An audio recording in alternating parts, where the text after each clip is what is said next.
اللہ ہی اللہ کیا کرو، دکھ نہ کسی کو دیا کرو، جو دنیا کا مالک ہے نام اسی کا لیا کرو۔ اعوذ باللہ من الشیطان الرجیم، بسم اللہ الرحمن الرحیم۔ یا ایہا الذین آمنوا کتب علیکم الصیام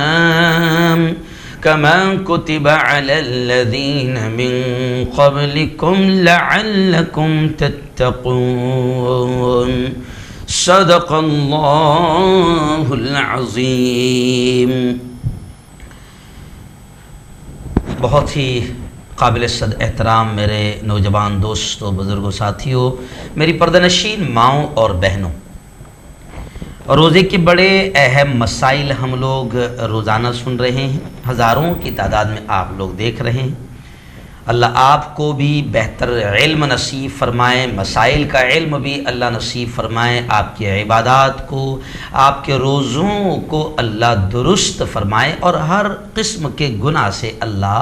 ہم سب کے تمام روزوں کی حفاظت فرمائے۔ خیر آئیے، گزشتہ کل میں نے کچھ اہم مسائل بتایا تھا کہ جن کی وجہ سے روزہ مکروہ بھی نہیں ہوتا، روزہ ٹوٹتا بھی نہیں۔ آج بڑے اہم مسائل آپ کو بتاؤں گا کہ کون سی باتیں ہیں، کون سے کام ایسے ہیں جن سے روزہ فاسد ہو جاتا ہے، روزہ ٹوٹ جاتا ہے، روزہ ختم ہو جاتا ہے۔ آج ان چیزوں پر بحث کریں گے، آپ نے بھی غور سے سننا اور ثواب کی نیت سے دوسروں تک ان باتوں کو شیئر بھی کرنا۔ آئیے، پہلی بات میں آپ کو بتا دوں کہ جن باتوں سے یا جن کاموں سے روزہ فاسد ہو جاتا ہے، ٹوٹ جاتا ہے، وہ دو قسم کی ہے۔ ایک تو وہ ہے کہ جن سے روزہ ٹوٹ جاتا ہے، پھر بعد میں رمضان کے بعد صرف روزے کی قضا کرنی پڑتی ہے، یعنی روزہ آپ کا جو ٹوٹا، ایک ٹوٹا ہو یا دو ٹوٹا ہو، تو رمضان کے بعد میں آپ کو اتنا ہی رکھنا پڑے گا، ایک یا دو، یعنی جتنے ٹوٹے ہیں روزے اتنے ہی رکھنے پڑیں گے۔ تو ایک شکل تو یہ رہتی ہے، اور دوسری شکل یہ رہتی ہے کہ اگر وہ کام کر لیا تو پھر جناب روزہ ایک وہ جو آپ سے ٹوٹا ہے، آپ سے غلطی ہوئی ہے، وہ بھی رکھنا پڑے گا، اور اس کا کفارہ یعنی اس کے بدلے میں 60 روزے کنٹینیو رکھنا پڑے گا۔ یہاں تک کہ آپ نے اگر 59 روزہ رکھا، 59 روزہ رکھا کنٹینیو، اور ایک بھی چھوٹ گیا تو پھر واپس آپ کو 60 رکھنا پڑے گے، یعنی بڑی سخت، بڑی خطرناک سزا ہے۔ تو روزہ جن باتوں سے، جن کاموں سے ٹوٹ جاتا ہے، ان کو غور سے سنا جائے، کیونکہ ان میں کچھ ایسی ہے جن سے صرف قضا کرنا پڑتا ہے، یعنی جتنے چھوٹے اتنا ہی رکھنا پڑے گا، اور کچھ گناہ تو ایسے ہیں جن سے کفارہ بھی دینا پڑے گا۔ تو آئیے پہلے دن میں آپ کو اتنا ہی بتا دوں کہ کون سی وہ چیزیں ہیں جن سے روزے کی صرف قضا کرنی پڑے گی، یعنی جتنا چھوٹا، جتنا ٹوٹا اتنا ہی روزہ رکھنا پڑے گا۔ تو سب سے پہلے آج میں وہ بتا دیتا ہوں آپ کو قضا کی صورتیں، یعنی جن میں صرف روزہ قضا کرنا پڑے گا، کفارہ نہیں دینا پڑے گا۔ آئندہ کل میں وہ بتاؤں گا کہ جس میں کفارہ بھی دینا پڑتا ہے۔ تو آئیے، پہلی چیز کہ روزہ قضا کرنے کے معنی یہ ہے کہ جتنے چھوٹ گئے اتنے ہی روزے رکھنا ہے۔ تو آئیے، پہلی چیز اس میں کیا ہے؟ کسی نے زبردستی روزے دار کے منہ میں کچھ ڈال دیا اور وہ حلق سے اتر گیا، تو آپ نے توڑا نہیں ہے، زبردستی کسی نے کچھ ڈالا ہے۔ آپ کو یاد ہوگا کہ ہمارے بھارت میں تو فی الحال آتنکواد پھیل گیا ہے اور مسلمانوں کو پکڑ پکڑ کر مارا بھی جا رہا ہے۔ تو بیچ میں ایک واقعہ ہوا تھا کہ ایک مسلمان روزے دار کے منہ میں زبردستی روٹی ڈالی گئی تھی، یعنی ایسے آتنکوادی بھی ہمارے ملک میں ہیں کہ ہو سکتا ہے کہ کبھی آپ کو پکڑ کر وہ زبردستی آپ کا روزہ توڑوا دیں۔ تو ایسی شکل میں اگر کسی نے زبردستی منہ میں کچھ ڈالا اور وہ حلق کے نیچے اتر گیا تو آپ کا روزہ ٹوٹ گیا، لیکن اب آپ کو اس کے بدلے میں 60 روزے رکھنا نہیں پڑے گے، ایک ہی روزہ رکھنا پڑے گا، یعنی صرف اتنے روزے کی قضا کرنی پڑے گی۔ دوسری بات، روزہ آپ کو یاد تھا کہ میرا روزہ ہے، مگر کلی کرتے وقت، کلی کر رہے ہیں آپ وضو کرتے وقت یا ایسے ہی کلی کر رہے ہیں، تو ارادے کے بغیر بے احتیاطی میں حلق کے نیچے پانی اتر گیا،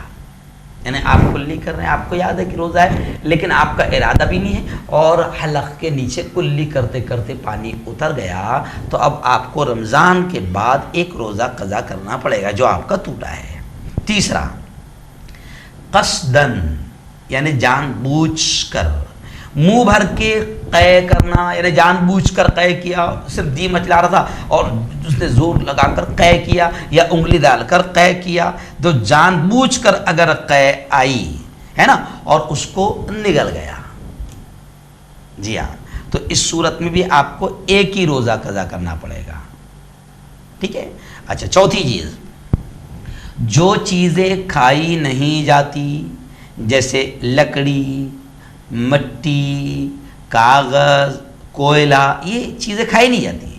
مگر جان بوجھ کر ان کو نگل گیا، کاغذ نگل گیا، مٹی نگل گیا، کوئلہ نگل گیا، تبھی کھانے کی چیزیں نہیں ہیں لیکن جان بوجھ کر ان کو نگل گیا، تو اس میں بھی روزہ ٹوٹ گیا اور بعد میں ایک روزے کی قضا کرنی پڑے گی۔ پانچویں چیز، دانتوں میں روٹی کا ٹکڑا یا گوشت کا ریشہ وغیرہ رہ گیا اور پھر جب صبح اس سے اٹھا تو اس نے خلال کیے یعنی نکالا دانتوں میں جو اٹکا تھا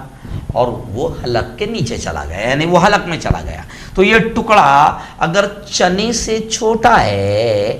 مسئلہ یہ شریعت کا، تو کوئی بات نہیں، لیکن اگر یہ چنے کے برابر یا اس سے بڑا ہے تو یہ ٹکڑا اگر چنے کے برابر یا اس سے بڑا ہے تو پھر روزہ قضا کرنا پڑے گا، یعنی بعد میں وہ روزہ رکھنا پڑے گا۔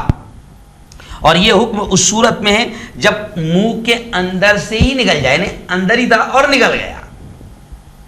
تو قضا کرنا پڑے گا، لیکن اگر منہ کے باہر نکالا دے گا پھر اس کو واپس نکل لیا تو وہ چھوٹا ٹکڑا ہو یا پھر بڑا ہو، یہ دونوں صورتوں میں روزہ بعد میں قضا کرنا پڑے گا۔ نمبر 6، کان میں تیل ڈالنا، اس سے بھی روزہ بعد میں قضا کرنا پڑے گا۔ یا پھر نمبر 7، ناک سے کوئی چیز سڑک لیا اور ناک کا کنیکشن حلق سے بھی رہتا ہے اور وہ چیز حلق کے نیچے اتر گئی تو اس میں بھی روزے کی قضا کرنا پڑے گی، بعد میں روزہ رکھنا پڑے گا۔ نمبر 8، دانت سے نکلے ہوئے خون جو دانتوں سے نکلتا ہے اگر وہ تھوک سے زیادہ ہو اور نکل گیا تو ایسی شکل میں بھی روزہ بعد میں قضا کرنا پڑے گا۔ 9ویں بات، بھولے سے کچھ کھا لیا کچھ پی لیا، اس کے بعد یہ سوچا کہ یار روزہ تو ٹوٹ گیا، پھر دوبارہ کچھ کھا لیا پی لیا، یعنی یہ سوچا کہ بھئی اب روزہ تو گیا تو پھر کچھ کھا لیا پی لیا، تو ایسی شکل میں بھی بعد میں روزہ قضا کرنا پڑے گا۔ نمبر 10، صبح صادق کے بعد، یعنی سحری کا وقت ختم ہو گیا، اب یہ خیال کر کے سحری کھائی کہ ابھی وقت باقی ہے، جبکہ وقت ختم ہو گیا سحری کا، تو ایسی شکل میں بھی بعد میں روزہ قضا کرنا پڑے گا، روزہ نہیں ہوگا۔ نمبر 11، غروب آفتاب سے پہلے، یعنی ابھی سورج ڈوبا نہیں ہے، اس خیال سے روزہ افطار کر لیا کہ سورج ڈوب چکا ہے، بعد میں پتہ چلا کہ سورج ڈوبا نہیں تھا، 4 5 6 منٹ باقی تھے، تو ایسی صورت میں بھی روزہ چلا گیا، بعد میں قضا کرنی پڑے گی، رمضان کے بعد رکھنا پڑے گا۔ 12ویں بات، رمضان شریف کے روزوں کے علاوہ کسی نفل یا واجب روزے کو قصدن توڑ دیا، جان بوجھ کر توڑ دیا، تو ایسی صورت میں بھی روزہ قضا کرنا پڑے گا۔ 13ویں بات، دوپہر کے بعد روزے کی نیت کرنا، یعنی سستی کیا اور دوپہر کے بعد روزے کی نیت کر رہا ہے تو ان تمام صورتوں میں بھی روزے کی قضا کرنی پڑے گی، اس کے بدلے میں بعد میں روزہ رکھنا پڑے گا۔ تو یہ وہ چیزیں تھی جس میں صرف روزے کے بدلے روزہ رکھنا پڑے گا۔ آئندہ کل انشاءاللہ وہ چیزیں بتاؤں گا جس میں وہ روزہ بھی رکھنا پڑے گا جو آپ کا ٹوٹا، اور ڈینجر سزا کہ ایک روزے کے بدلے میں 60 روزے بھی رکھنا پڑے گے، اسے کہتے ہیں کفارہ۔ تو آئندہ کل وہ گناہ بھی بتاؤں گا، وہ کام بھی بتاؤں گا جن سے روزے کی قضا بھی کرنی پڑتی ہے اور کفارہ بھی دینا پڑتا ہے۔ اللہ تعالی ہم سب کے روزوں کی حفاظت فرمائے، آمین۔